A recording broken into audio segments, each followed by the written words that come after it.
Ono mona afi ye nkonsem fufuru mu ayeko akogina mu Bibiani anua so be kwa mense no emu ewo Western North Mantam mu nam litudwa so okọ Bibiani Catholic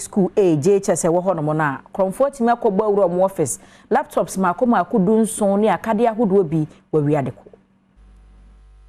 Akronfo bi aboyra Bibiani Catholic Junior High School ko wia won laptops ahodo bi ene niyama bi a wo edisuade ensem no akyiremu se akronfo yi ehrifa sukuu no emfensin mu ene wo de wia laptop ene niyama bi eka ho nanso wo manfo a wo sukuu mu ho yi entimi anche akronfo yi head teacher a wo sukuu mu ho Asare Opon Daniel ene Adom News in Centralfo atwetwe ho ko na ba sukuu mu akronfo be bu ya office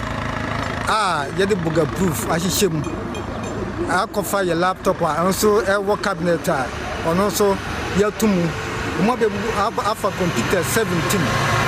akọ enti you the complain na police station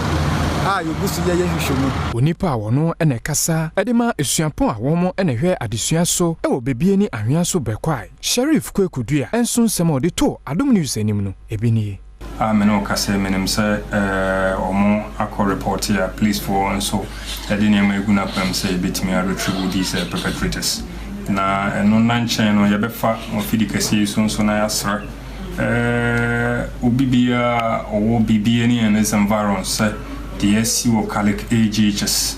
eno no eno nti obibia betimi yemwa na safo yisi bia wotu fie wona mbadu wonze nipa bi di computers laptops nketwa ya aband babeche schools no se mfika krani omatima kipo omudi nyina omudi ye adwuma kama na se ne no nkwada no nko break kakramra na ya babe sesade ya na yenim se sabio enkoye obi ofri ba bia na mum these indigents wo Bibiani mrantie ya yewumwa na akwakodi sa adwumadi eno ntino bibia amwayan na yentiminya access to these laptops between the actual kwada no ade